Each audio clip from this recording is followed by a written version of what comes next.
Hello guys, എല്ലാവർക്കും പുതിയ വീഡിയോയിലേക്ക് സ്വാഗതം. നമുക്ക് നേരെ വീഡിയോയിലോട്ട് പോകാം. പറഞ്ഞിട്ട് എന്റെ ഒരു ഇത് വെച്ച് കഴിഞ്ഞാൽ ഇതുപോലെ കല്യാണം കഴിക്കുന്നതിന് മുമ്പ് കുറച്ചാൾ കൂടെ ജീവിച്ചിരിക്കും. അതെ, കാരണം എന്നാൽ മാത്രമേ പറഞ്ഞ് അറിയാൻ പറ്റൂ. ഈ വീഡിയോയിൽ നമ്മൾ അഖിലനാർഡി പറയുന്നത് കല്യാണം കഴിക്കുന്നതിന് മുന്നേ നമ്മുടെ പാർട്ണറുമായിട്ട് ഒരുമിച്ച് ജീവിച്ച് പരസ്പരം മനസ്സിലാക്കി എടുക്കണം എന്നാണ് പറയുന്നത്. അതായത് ലിവിങ് ടുഗദർ. ഈ പറഞ്ഞ ഡേറ്റിങ്ങിനൊക്കെ ഇപ്പൊ 2-3 ദിവസം പോയി കഴിഞ്ഞാൽ ഒന്നും അറിയത്തില്ല. കാരണം അന്നേരം കാണുന്ന ആൾക്കാരല്ല ഈ ലിവിങ് ടുഗദർ എന്ന രീതി എല്ലായിടത്തും വരണം എന്നാണ് എന്റെ അഭിപ്രായം. അതെല്ലാവരും പ്രോത്സാഹിപ്പിക്കുകയും വേണം. എന്നാലല്ലേ എനിക്കും ചെയ്യാൻ പറ്റൂ.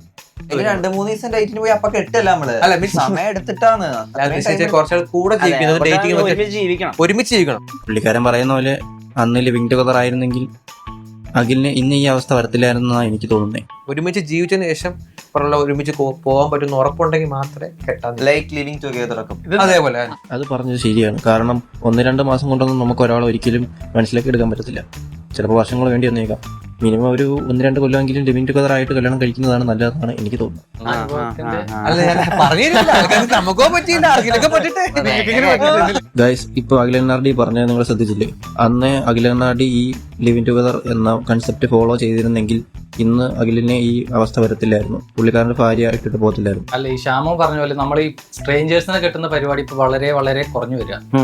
ഇപ്പോ കൂടുതൽ പേരും അറിയുന്ന ആൾക്കാരെ കിട്ടുന്നതാണ് കൂടുതൽ കണ്ടുവരുന്നത്. അതും വളരെ നാളത്തെ പരിചയത്തിന് ശേഷം കിട്ടുന്നവരാണ് ഇപ്പോൾ അധികം കൂടുതലും. ഗൈസ്, ഈ ലിവിങ് ടുഗദർ എന്ന കൺസെപ്റ്റിനെ കുറിച്ച് എന്താണ് നിങ്ങൾക്ക് പറയാനുള്ളതെന്ന് കമന്റ് ചെയ്യുക. സബ്സ്ക്രൈബ് ചെയ്യാൻ മറക്കല്ലേ. മറ്റൊരു വീഡിയോ ആയിട്ട് വീണ്ടും കാണാം. ബൈ.